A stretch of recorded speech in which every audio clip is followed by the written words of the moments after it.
Hello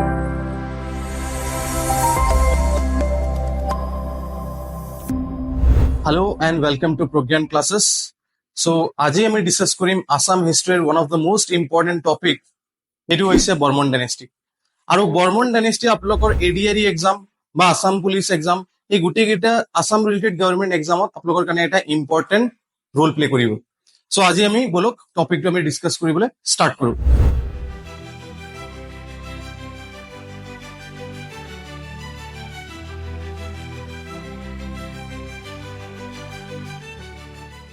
so আমি যেহেতু চাই আছো বৰ্মন ডাইনেষ্টি, তো বৰ্মন ডাইনেষ্টিৰ কথাটো আমি কেনেকে গম পাওঁ বা ক'ৰ পৰা আমি গম পাইছো যে বৰ্মন ডাইনেষ্টি আছিলে।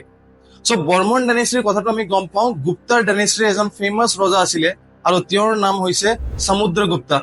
আৰু সমুদ্ৰগুপ্তাই ক'ব গ'লে তেওঁৰ কোৰ্টত এজন পয়েট আছিলে আৰু সেই পয়েটজনৰ নাম হৈছিলে হৰিসেনা।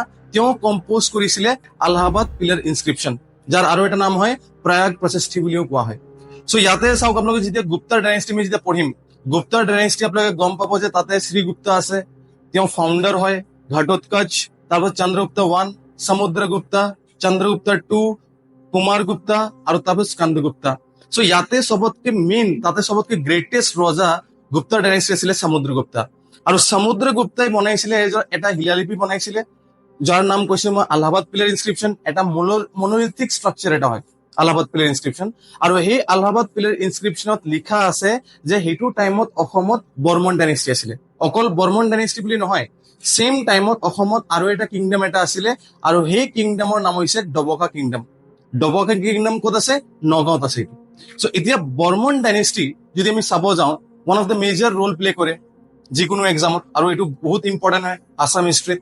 তো বৰ্মন ডাইনেষ্টিৰ যোনটো ফাউণ্ডাৰ হয়, স্থাপক হয়, তেওঁৰ নাম হৈছে পুষ্য বৰ্মন। আপোনালোকে দেখাই পাইছে পুষ্য বৰ্মন। তেওঁৰ টাইমিংটো 355 AD পৰা 380 AD ভিতৰত আছে। সো পুষ্য বৰ্মন আমি কেনেকৈ গম পাইছো যে তেওঁ স্থাপক হয় বা ফাউণ্ডাৰ হয়? মই যে ক'লো আপোনালোকক যে অলপ আগতে যে সমুদ্ৰগুপ্তাই এটা ইনস্ক্ৰিপশ্যন বনাইছিলে যাৰ নাম হয় আলাহাবাদ পিলাৰ ইনস্ক্ৰিপশ্যন। সেই তাতে মেনশ্যন কৰা আছিলে যে ইয়াতে অসমত সেইটো টাইমত বৰ্মন ডাইনেষ্টি আছিলে, আৰু বৰ্মন ডাইনেষ্টিৰ ৰজা কোনে হৈ আছিলে? পুষ্য বৰ্মন হৈ আছিলে। সো সেইটো আমাৰ কাৰণে ইম্পৰ্টেণ্ট হয়। তো পুষ্য বৰ্মন আমি গম পাইছো যে তেওঁ কি আছিলে? ফাউণ্ডাৰ হয়, স্থাপক হয় তেওঁ বৰ্মন ডাইনেষ্টিৰ। সেম টাইমত তেওঁক এটা টাইটেল দিয়া হৈছিলে, এটা উপাধি দিয়া হৈছিলে, আৰু সেই টাইটেলটো হৈছে মহাৰাজ ধীৰাজ বুলি কোৱা হয়। তেওঁ মহাৰাজ ধীৰাজ ইয়াতে দেখা পাইছে, তেওঁক এটা টাইটেল দিয়া হৈছে, টাইটেলটো হৈছে মহাৰাজ ধীৰাজ। আৰু যেতিয়া পুষ্য বৰ্মন ৰজা হৈ আছিলে, সেম টাইমত গুপ্তাৰ ডাইনেষ্টিৰ ৰজা কোন আছিলে? সমুদ্ৰগুপ্তা আছিলে। সো এইটো আমাৰ কাৰণে one of the most highlighted point হয়। অলমোষ্ট ক'ব গ'লে আমাৰ বহুত কেইটা এক্সামত আগত যিবিলাক হৈ গৈছে আপোনালোকৰ আসাম গভৰ্ণমেণ্ট এক্সাম, এইটো আপোনালোকৰ আসাম ছেক্ৰেটাৰিয়েট হওক, আসাম পুলিচ হওক, বা বিভিন্ন ধৰণৰ যিবোৰ আগতে হৈ যোৱা এক্সাম আছে, সেই তাতে one of the common question আগতে আহিছিলে, সেইটো হৈছে যে বৰ্মন ডাইনেষ্টিৰ ফাউণ্ডাৰ বা স্থাপকৰ নাম কি হয়? নাম কি হয় তেওঁৰ? পুষ্য বৰ্মন। ইম্পৰ্টেণ্ট হয় এইটো। আহি থকা আপোনালোকৰ এডিআৰই বা আসাম পুলিচৰ এক্সামত এইটো এটা ইম্পৰ্টেণ্ট কুৱেশ্যন হয় আপোনালোকৰ কাৰণে। নেক্সট পুষ্য বৰ্মনৰ পিছত নেক্সট ৰজা কোন আহিছে? সো পুষ্য বৰ্মনৰ পিছত নেক্সট ৰজা আহিছে আমাৰ সমুদ্ৰ বৰ্মন। তো সমুদ্ৰ বৰ্মন একচুৱেলি কাৰ ল'ৰা হয়? তেওঁ আছিলে, তেওঁৰ দেউতাকৰ নাম হয় পুষ্য বৰ্মন। সো পুষ্য বৰ্মনৰ ল'ৰাৰ নাম হৈছে সমুদ্ৰ বৰ্মন।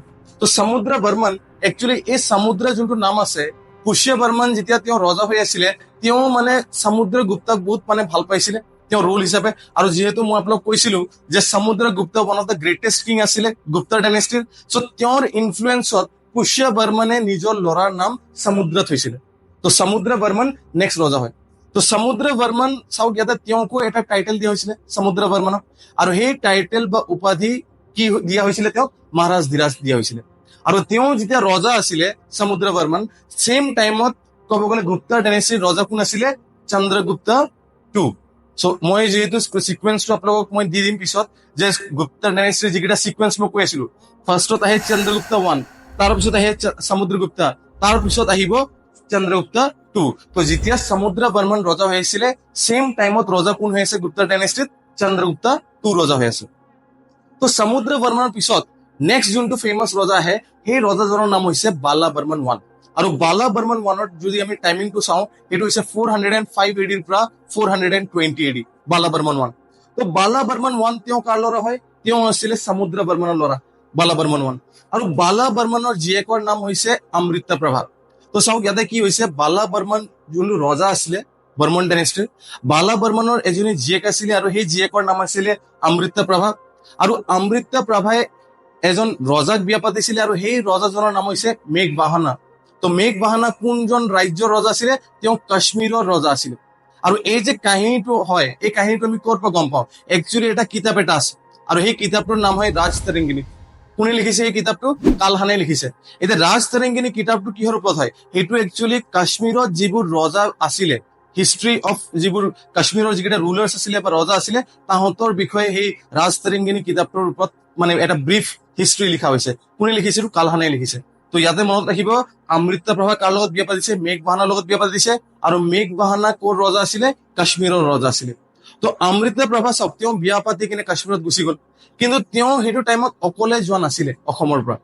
ছেম টাইমত যেতিয়া বালা বৰ্মন ওৱান ৰজা হৈ আছে, ছেম টাইমত ইয়াতে অসমত আৰু এটা বুদ্ধিষ্ট ঋষিমুনি আছিলে, বুদ্ধিষ্ট টিবেটিয়ান মংক এটা আছিলে, আৰু সেই টিবেটিয়ান মংকৰ নাম হৈছে ষ্টুনপা বুলি কোৱা হয়।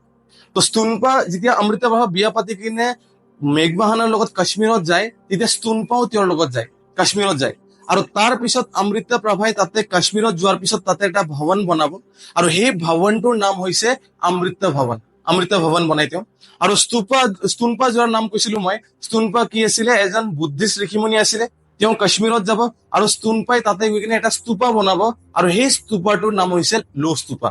তো লো স্তূপা আছে, সেইকেইটা পইণ্ট মই ব্ৰিফলি সেইটো মই দি দিম, সেইটো মই পিছত। চ' ইয়াতে আপুনি গম পাইছো যে আমি এতিয়ালৈকে 3টা ইম্পৰ্টেণ্ট ৰজা আমি ডিছকাছ কৰিছো।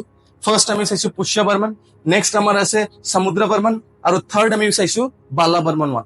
এইকেইটা গোটেইকেইটা আপোনালোকৰ কাৰণে ইম্পৰ্টেণ্ট কুৱেশ্যন, ইম্পৰ্টেণ্ট হয় আছাম পুলিচৰ কাৰণে, ADR কাৰণে ইম্পৰ্টেণ্ট হয়। যাতে আপোনালোকে যদি চাই, বালা বৰ্মন ওৱানৰ পৰা কুৱেশ্যন আহিব পাৰে যে তেওঁৰ জীয়েকৰ নাম, ডটাৰৰ নাম কি হয়? অমৃতপ্ৰভা হয়। সেইটো মনত ৰাখিলে হ'ল। আৰু অমৃতপ্ৰভা কাৰ লগত বিয়া পাতিছে? মেঘবাহানাৰ লগত বিয়া পাতিছে। আৰু মেঘবাহানা কোনটো ৰাজ্যৰ আছিলে? তেওঁ কাশ্মীৰৰ আছিলে। সেইকেইটা অলপ মাইনুট পাৰ্টিকলছ আপোনালোকে অলপ মনত ৰাখিব লাগিব, বিকজ এইকেইটা ইম্পৰ্টেণ্ট হয় আৰু আগতে অলৰেডি ইয়াৰ পৰা কুৱেশ্যন আহিছে। চ' সেইটো আপোনালোকে মনত ৰাখিব। চ' বালা বৰ্মন ওৱানৰ পিছত নেক্সট আমাৰ যোনটো ইম্পৰ্টেণ্ট ৰজা আহিছে বৰ্মন ডাইনেষ্টিৰ, তেওঁৰ নাম হৈছে কল্যাণ বৰ্মন। আৰু কল্যাণ বৰ্মনৰ টাইমিংটো চাব, 420 AD ৰ পৰা 440 AD ৰ ভিতৰত আছে কল্যাণ বৰ্মন। তো কল্যাণ বৰ্মন টাইমত কি হৈছিলে? কল্যাণ বৰ্মন যেতিয়া ৰজা হৈ আছে, মই আপোনালোকক ষ্টাৰ্টিঙত কৈছিলো যে বৰ্মন ডাইনেষ্টিৰ কথাটো আমি ক'ৰ পৰা গম পাই আছো? আলাহাবাদ পিলাৰ ইনস্ক্ৰিপশ্যন, যাৰ আৰু এটা নাম কি বুলি কৈছিলো মই? প্ৰায়াগ প্ৰচেষ্টি।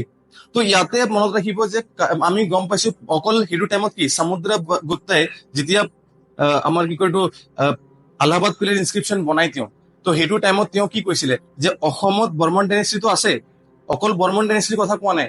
ছেম টাইমত অসমত আৰু এটা কিংডম এটা আছিলে, আৰু সেই কিংডমৰ নাম হৈছে ডবকা কিংডম। ক'ত আছে বুলি কৈছিলো মই? এইটো নগাঁৱত আছে, সেইটো ছেপাৰেট হয় এইটো। তো যেতিয়া কল্যাণ বৰ্মন ৰজা হৈছে, ছেম টাইমত কি হৈছিলে? কল্যাণ বৰ্মনে যায় ডবকা কিংডমত, আৰু ডবকা কিংডম কি কৰে? তেওঁ কেপচাৰ কৰি লয়, এনেক্স কৰি লয়। তো কল্যাণ বৰ্মনে সেইটো ৰজা হয়, বৰ্মন ৰজা হয়, যোনে ডবকা কিংডম যাব, নগাঁৱত যাব, আৰু তাতে গৈ কিনে এটেক কৰিব, আৰু এটেক কৰাৰ পিছত ডবকা কিংডম কি কৰিব? কেপচাৰ কৰি ল'ব। চ' সেইটো পইণ্টটো আমাৰ কাৰণে ইম্পৰ্টেণ্ট হয়। কল্যাণ বৰ্মন যেতিয়া ৰজা হৈ আছিলে বৰ্মন ডাইনেষ্টিৰ, তেওঁ এটা কূটনৈতিক অভিযান পঠাইছিলে, ডিপ্ল'মেটিক মিছন পঠাইছিলে। কোনটো দেশত পঠাইছিলে? চীনত পঠাইছিলে, চাইনাত পঠাইছিলে। চ' সেই পইণ্টটো মই হাইলাইট কৰিছো যে he send a diplomatic mission to China. তো কল্যাণ বৰ্মনে ডিপ্ল'মেটিক মিছন, কূটনৈতিক অভিযান পঠাইছিলে কোনটো দেশত? চীনত পঠাইছিলে, চাইনাত পঠাইছিলে। নেক্সট ইয়াতে আৰু এটা ইম্পৰ্টেণ্ট ফেক্ট এটা আছে যে চাইনিজ যোনটো কিতাপ আছে বা চাইনিজ যোনটো টেক্সট আছে, সেই চাইনিজ টেক্সট বা কিতাপৰ মতে কল্যাণ বৰ্মনৰ নামটো অলপ বেলেগ হয়। কি বেলেগ আছে? তেওঁ কি বুলি কোৱা হৈছিলে? ইউ চাই বুলি কোৱা হৈছে। চ' ইয়াতে আপোনালোকে চাওক, ইউ চাই বুলি লিখা আছে ইয়াতে, ইউ চাই। তো চাইনিজ কিতাপ বা চাইনিজ টেক্সটৰ মতে তেওঁ কি বুলি ৰিফাৰ কৰা হৈছে, কি বুলি কোৱা হৈছে? ইউ চাই বুলি কোৱা হৈছে। তো সেইটো আপোনালোকে মনত ৰাখিব। ছাপোজ আপোনালোকৰ কুৱেশ্যন এটা আহিলে যে কোনজন বৰ্মন ৰজাক ইউ চাই বুলি কোৱা হৈছিলে, বা চাইনিজ কোন টেক্সটৰ মতে ইউ চাই মানে কোনজন, অসমৰ কোনজন ৰজাক বুজাই আছে? মনত ৰাখিব, এইটো কাক কৈ আছে? এইটো কল্যাণ বৰ্মনক কৈ আছে। তেওঁৰ নামটো চাইনিজ টেক্সটৰ মতে কি হয়? ইউ চাই হয়। চ' ইয়াতে আৰু এটা আমি ৰজা এটা চাম কল্যাণ বৰ্মনৰ পিছত, আৰু সেই ৰজাজনৰ নাম হৈছে গণপতি বৰ্মন। তো গণপতি বৰ্মন তেওঁৰ টাইমিংটো 440 AD ৰ পৰা 450 AD, বাট তেওঁ ইমান বেছি ইম্পৰ্টেণ্ট নহয় আমাৰ কাৰণে। বাট ক্ৰনলজি ৱাইজ আপোনালোকে গোটেইকেইটা ৰজা আপোনালোকে গম পাব লাগিব যে কল্যাণ বৰ্মনৰ পিছত নেক্সট ৰজা কোন আহিছে। চ' মই সেইকাৰণে হাইলাইট কৰি লিখি দিছো যে কল্যাণ বৰ্মনৰ পিছত নেক্সট ৰজা কোন আহিছে? গণপতি বৰ্মন। চ' সেইটো মনত ৰাখিলে হ'ল। নেক্সট ইম্পৰ্টেণ্ট ৰজা গণপতি বৰ্মাৰ পিছত তেওঁৰ নাম হৈছে মহেন্দ্ৰ বৰ্মন। তো মহেন্দ্ৰ বৰ্মন তেওঁৰ টাইমিংটো চাব 450 এডিৰ পৰা 485 এডি মহেন্দ্ৰ বৰ্মন। তো মহেন্দ্ৰ বৰ্মন যেতিয়া বৰ্মন ডাইনেষ্টিৰ ৰজা হৈ আছিলে, মনত ৰাখিব তেতিয়া গুপ্তা ডাইনেষ্টিৰ যোনটো শেষৰ ৰজা গ্ৰেটেষ্ট কিঙৰ কথা কৈছো যে একদম এণ্ড নহয়। এতিয়া আপোনালোকক মই নাম কেইটা কৈ আছিলো মই স্কন্দগুপ্তাটো ক'ব গ'লে লাষ্ট গ্ৰেটেষ্ট কিং হয় অফ গুপ্তা ডাইনেষ্টি স্কন্দগুপ্তা। তো স্কন্দগুপ্তাৰ এণ্ডিঙত যেতিয়া স্কন্দগুপ্তাৰ তেওঁৰ এণ্ডিং ফালে আছিলে সেইটোৱে টাইমত বৰ্মন ডাইনেষ্টিৰ ৰজা কোন আছিলে? মহেন্দ্ৰ বৰ্মন আছিলে। আৰু মহেন্দ্ৰ বৰ্মন তেওঁ প্ৰথম কামৰূপৰ ৰজা হয় যোনে কি কৰিছে? অশ্বমেধ যজ্ঞ কৰিছে। So' he was the first Kamarupa ruler to perform অশ্বমেধ যজ্ঞ কৰিছিলে। কি হয় অশ্বমেধ যজ্ঞ? এটা বগা ঘোঁৰা এটা কি কয় এইটো পূজা কৰা হয় আৰু সেই বগা ঘোঁৰাক এৰি দিয়া হয়। সেই বগা ঘোঁৰা যিমান দূৰলৈকে যাব গোটেই এৰিয়া সেই ৰজাটোৰ হ'ব যোনে সেই ঘোঁৰাটো এৰিছিলে। চ' সেইটো এটা ৰিচুৱেল এটা হয়। আৰু যদি চাপোজ সেই ঘোঁৰাটোক যদি কোনোবা ৰখায় বা ষ্টপ কৰে, অট'মেটিকলি যোনে ষ্টপ কৰিছে আৰু যোনে ঘোঁৰাটো এৰিছিলে তাহাঁতৰ মাজত এটা বেটেল এটা হ'ব, ৱাৰ এটা হ'ব। যোনে জিকিব সেই কমপ্লিট এৰিয়াটো তাৰ হৈ যাব, সেইটো ৰজাজনৰ হৈ যাব। চ' সেইটো মনত ৰাখিব।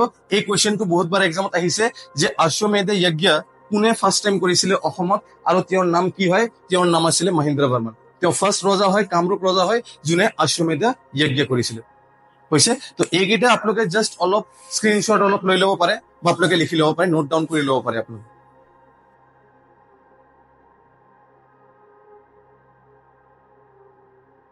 চ' আমি যেতিয়া ডিছকাছ কৰি আছিলো যে আমাৰ লাষ্ট কি কয় মহেন্দ্ৰ বৰ্মন, তেওঁ ক'ব গ'লে ফাৰ্ষ্ট কামৰূপা কিং হয় যোনে অশ্বমেধ যজ্ঞ কৰিছে। আৰু মহেন্দ্ৰ বৰ্মনৰ পিছত নেক্সট যোনটো বৰ্মন ৰজা আহিছে তেওঁৰ নাম হৈছে নাৰায়ণ বৰ্মন। তো নাৰায়ণ বৰ্মন তেওঁৰ টাইমিংটো চাওক 485 এডিৰ পৰা 510 এডিৰ ভিতৰত আছে নাৰায়ণ বৰ্মন। আৰু নাৰায়ণ বৰ্মন ইমান ইম্পৰ্টেণ্ট নহয় আমাৰ বৰ্মন ডাইনেষ্টিত। চ' নাৰায়ণ বৰ্মনৰ পিছত নেক্সট যোনটো আমাৰ কাৰণে ইম্পৰ্টেণ্ট ৰজা আহি আছে তেওঁৰ নাম হৈছে ভূটি বৰ্মন। তো ভূটি বৰ্মনৰ আৰু এটা নাম হৈছে, সেইটো হৈছে মহাভূতি বৰ্মন। তো ভূটি বৰ্মন নহলে মহাভূতি বৰ্মন কয়। আৰু মহাভূতি বৰ্মনৰ টাইমিংটো যদি আমি চাওঁ 510 এডিৰ পৰা 555 এডি ভূটি বৰ্মন। চ' ভূটি বৰ্মন টাইমত এটা বহুত ইম্পৰ্টেণ্ট টপিক এটা হৈছে আমাৰ বৰ্মন ডাইনেষ্টিত ফেমাছ হয় এইটো, আৰু সেইটো হৈছে আমাৰ যোনটো আছামৰ যোনটো মেপ হয়, যোনটো আছামৰ যোনটো মেপ আছে। আৰু তাতে আপোনালোকে চাব যে তেওঁ কি কৰিছে? অসমৰ এৰিয়াটো তেওঁ এক্সপাণ্ড কৰিছে। অসমৰ এৰিয়াটো কি কৰিছে? এক্সপাণ্ড কৰিছে। যোনটো বেংগল হয় মানে আমাৰ নৰ্দাৰ্ণ বেংগল, আগতে সেইটো নৰ্থ বেংগল বুলি কোৱা নাছিলে, সেইটো এটা নাম আছিলে আৰু সেই নামটো হৈছে পুন্দ্ৰৱৰ্ধনা ৰিজন। তো পুন্দ্ৰৱৰ্ধনা ৰিজন কি কৰিছে? ভূটি বৰ্মনে পুন্দ্ৰৱৰ্ধনা ৰিজনত যাব, তাতে তেওঁ পুন্দ্ৰৱৰ্ধনা ৰিজনটো কেপচাৰ কৰিব আৰু কেপচাৰ কৰি কিনে তেওঁ সেইটো কি বনাব? বৰ্মন ডাইনেষ্টিৰ অংশ বনাব, পাৰ্ট বনাব সেইটো তেওঁ। চ' ইয়াতে কি কৰে তেওঁ?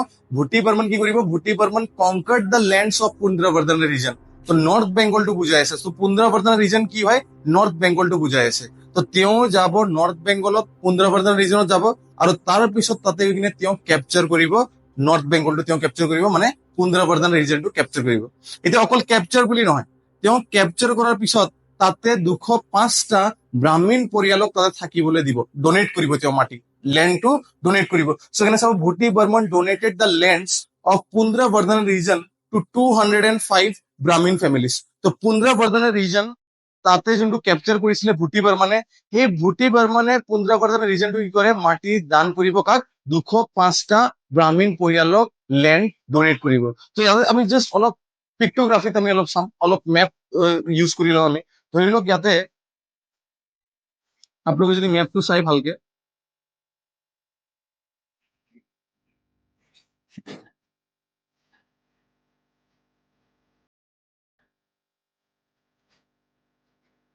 চ' ইয়াতে এইটো পাৰ্ট যোনটো আছে, এই পাৰ্টটো আমি একচুৱেলি নৰ্দাৰ্ণ বেংগল কৈ আছো। এই পাৰ্টটো, এই ইয়াতে যোনটো পাৰ্ট আছে এইটো নৰ্থ বেংগল বুজাই আছে, নৰ্থ বেংগল বুজাই আছে। আৰু এই পাৰ্টটোৰ নাম কি কৈছে? এইটো পুন্দ্ৰৱৰ্ধনা ৰিজন। তো পুন্দ্ৰৱৰ্ধনা ৰিজন, পুন্দ্ৰৱৰ্ধনা ৰিজন, যাৰ আৰু এটা নাম কি বুলি কৈছো মই? নৰ্থ বেংগল, নৰ্থ বেংগল কৈ আছো মই, নৰ্থ বেংগল। চ' ইয়াতে চাওক, ইয়াতে যেতিয়া অসমত যেতিয়া ইয়াতে ৰজা আছিলে ভূটি বৰ্মন, ইয়াতে ধৰক ভূটি বৰ্মন ৰজা লিখিছো মই, ভূটি বৰ্মন। চ' ভূটি বৰ্মন যেতিয়া ৰজা আছিলে তেওঁ কি কৰে? তেওঁ এইটো এৰিয়াত পুন্দ্ৰৱৰ্ধনা ৰিজন এৰিয়াত তেওঁ কি কৰিব? আহিব, আহি কিনে এই এৰিয়াটো নৰ্থ বেংগল যোনটো এৰিয়া আছে এইটো কেপচাৰ কৰিব। আৰু কেপচাৰ কৰাৰ পিছত এই এৰিয়াত কি কৰিব 205টা ব্ৰাহ্মণ পৰিয়ালক কি কৰিব মাটি দান কৰিব so he donated Bhuti Barman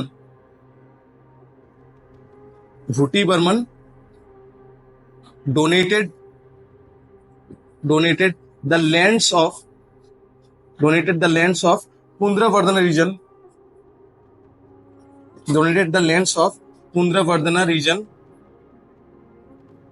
Pundravarthana region to 205 Brahmin families. 205 Brahmin families. যোনটো এইটো পইণ্টটোৱে মই লিখিছো ইয়াতে যে ভূটি বৰ্মনে কি কৰিছে মাটি দান কৰিছে কাক দান কৰিছে 205টা ব্ৰাহ্মণ পৰিয়ালক দান কৰিছে ক'ত পুন্দ্ৰবৰ্ধন ৰিজন সো ইয়াতে জাস্ট আমি মেপ হিচাপে চালো যে ইয়াতে আমাৰ অসমত ভূটি বৰ্মন ৰজা হৈ আছে আৰু ভূটি বৰ্মন যেতিয়া ৰজা হৈ আছিলে তেওঁ পুন্দ্ৰবৰ্ধন ৰিজন তাতে গৈছে তেওঁ নৰ্থ বেংগলত গৈছে আৰু যোৱাৰ পিছত সেই এৰিয়াটো কেপচাৰ কৰিছে এৰিয়াটো কেপচাৰ কৰাৰ পিছত তাতে 205টা ব্ৰাহ্মণ পৰিয়ালক কি কৰিছে মাটি দান কৰিছে এইটো পুন্দ্ৰবৰ্ধন ৰিজন সো সেইকাৰণে এইটো আমাৰ কাৰণে ইম্পৰ্টেণ্ট হয় সো ইয়াতে আহিব পাৰে আপোনালোকৰ কাৰণে কোৱেশ্চন আহিব পাৰে যে কোনজন ৰজাই 205টা ব্ৰাহ্মণ পৰিয়ালক মাটি দান কৰিছিলে লেণ্ড ডোনেট কৰিছিলে পুন্দ্ৰবৰ্ধন ৰিজনত তেওঁৰ নাম কি হয় ভূটি বৰ্মন আৰু মনত ৰাখিব ভূটি বৰ্মন আৰু এটা নাম কি হয় মহাভূটি বৰ্মন সেইটো মনত ৰাখিলে হ'ল ভূটি বৰ্মন নহলে তেওঁ কি বুলি কোৱা হয় মহাভূটি বৰ্মন বুলি কোৱা হয় সো ভূটি বৰ্মনৰ পিছত নেক্সট যোনটো আমাৰ ৰজা আহিছে বৰ্মন ডাইনেষ্টিৰ তেওঁৰ নাম হৈছে চন্দ্ৰমুখা বৰ্মন ইয়াতে নাম দেখা পাই আছে আপোনালোকে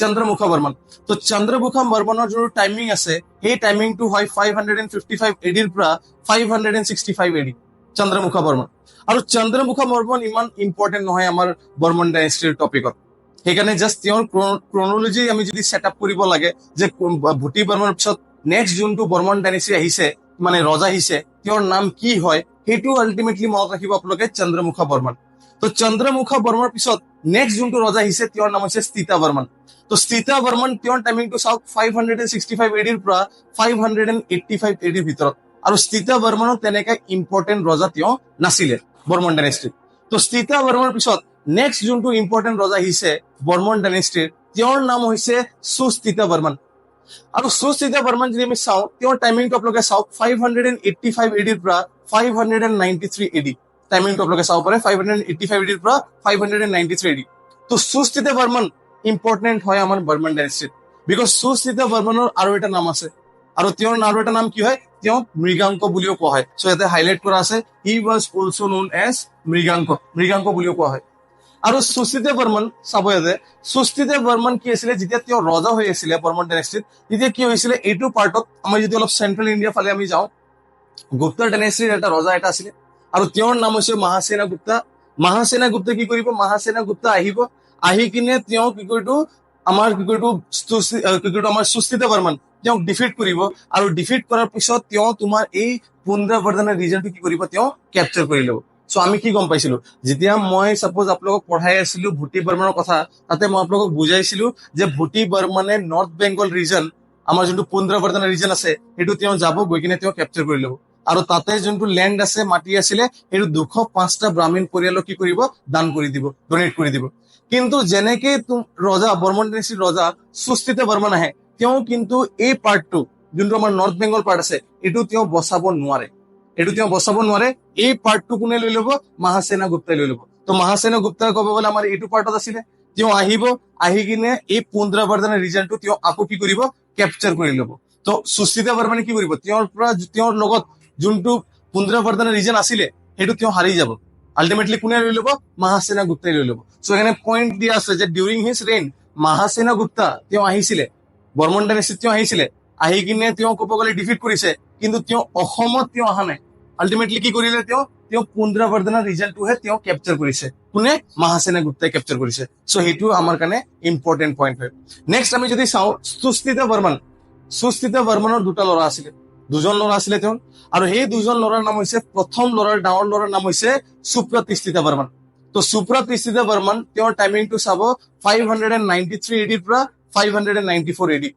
কোনে সুপ্ৰতিষ্ঠিতা বৰ্মন আৰু নেক্সট ল'ৰাজনৰ নাম হৈছে ভাস্কৰ বৰ্মন তো ভাস্কৰ বৰ্মনৰ টাইমিংটো হৈছে 594 এডিৰ পৰা 650 এডি ইয়াতে আপোনালোকে চাগে টাইমিংটো দেখাই পাইছে যে সুস্থিতা বৰ্মনৰ পিছত নেক্সট ৰজা একচুৱেলি সুপ্ৰতিষ্ঠিতা বৰ্মন হয় কিন্তু তেওঁ অকল এবছৰৰ কাৰণেহে ৰজা হয় কিয় এবছৰ কাৰণে ৰজা হয়? বিকজ তেওঁৰ বেমাৰ আছিল, তেওঁ বেমাৰ হৈ আছিলে, আৰু সেই বেমাৰৰ কাৰণে তেওঁ আল্টিমেটলি ফুল ফ্লেজেড তেওঁ ৰজা হ'ব নোৱাৰিলে, যাৰ পৰিস্থিতিত তেওঁৰ আল্টিমেটলি ডেথ হৈ গ'ল 1 বছৰৰ ভিতৰত। আৰু তাৰ পিছত তেওঁৰ সৰু ভায়েক ভাস্কৰ বৰ্মনে ৰজা হয়। তো ভাস্কৰ বৰ্মনৰ কথা আমি গমেই পাওঁ চবে, যে তেওঁ বৰ্মন ডাইনেষ্টিৰ চবতকে গ্ৰেটেষ্ট কিং হয়, চবতকে গ্ৰেটেষ্ট ৰজা হয় বৰ্মন ডাইনেষ্টিৰ ভিতৰত। চ' সেইকাৰণে আমি তেওঁৰ কথা আমি চাম, আৰু ভাস্কৰ বৰ্মনৰ কথা আমি ডিটেইল লেকচাৰ অকল তেওঁৰ ওপৰত গোটেই ভিডিঅ' আমি আমাৰ নেক্সট ভিডিঅ' লেকচাৰত আমি অকল ভাস্কৰ বৰ্মনৰ কথাই আমি ডিছকাছ কৰিম। সেইটো আপোনালোকে নেক্সট ভিডিঅ'ত আমি পাই যাম। চ' ইয়াতে আমি অলৰেডি চালো যিমানকেইটা আমাৰ ক'ব গ'লে বৰ্মন ডাইনেষ্টিৰ ৰজা আছে, ইম্পৰ্টেণ্ট ৰজা আছে, গোটেইকেইটা আমি ডিছকাছ কৰিলো। পুষ্য বৰ্মন, নেক্সট আমাৰ সমুদ্ৰ বৰ্মন, বালা বৰ্মন, কল্যাণ বৰ্মন, মহেন্দ্ৰ বৰ্মন, ভূতি বৰ্মন, এইকেইটা চব ইম্পৰ্টেণ্ট ৰজা হয়। ইভেন আমাৰ সুস্থিত বৰ্মন ইম্পৰ্টেণ্ট ৰজা হয়, কিন্তু ভাস্কৰ বৰ্মন চবতকে গ্ৰেটেষ্ট মহান ৰজা আছিলে বৰ্মন ডাইনেষ্টি, আৰু সেইটো আমি ডিছকাছ কৰিম। বিকজ তেওঁৰ বিষয়ে ক'ব গ'লে বহুত ক'ব লগা আছে। ভাস্কৰ বৰ্মনৰ কথা বহুত বস্তু আছিলে, তেওঁৰ টাইমত বহুত বস্তু হৈছে, আৰু বহুত হিষ্ট্ৰিকেল ক'ব গ'লে বহুত ফেক্ট আছে তেওঁৰ মানে ভাস্কৰ বৰ্মনৰ সময়ত। চ' সেইটো আমি এটা বেলেগ ছেপাৰেট লেকচাৰ ওলাম আমি ভাস্কৰ বৰ্মনৰ ওপৰত। চ' ইয়াতে জাষ্ট মনত ৰাখিব যে মই আপোনালোকক যেতিয়া কৈ আছিলো যে বৰ্মন ডাইনেষ্টিৰ কথা আমি ক'ৰ পৰা গম পাইছো? আমি গম পাইছো আলাহাবাদ পিলাৰ ইনস্ক্ৰিপশ্যনৰ পৰা। চ' সেইটো জাষ্ট মনত ৰাখিব যে বৰ্মন ডাইনেষ্টিৰ কথাটো মেনশ্যন ক'ত কৰা আছে? Allahabad pillar inscription, Allahabad pillar inscription. আৰু এই আলাহাবাদ পিলাৰ ইনস্ক্ৰিপশ্যনটো কোনজন ৰজাৰ সময়ত বনোৱা হৈছিলে? তেওঁৰ নাম হৈছে সমুদ্ৰগুপ্তা। আৰু সমুদ্ৰগুপ্তা ক'ৰ ৰজা আছিলে? কোনটো ডাইনেষ্টিৰ ৰজা আছিলে? গুপ্তাৰ ডাইনেষ্টিৰ ৰজা আছিলে, one of the greatest king of গুপ্তাৰ ডাইনেষ্টি। চ' সেইকাৰণে ইয়াতে মনত ৰাখিব, this was made during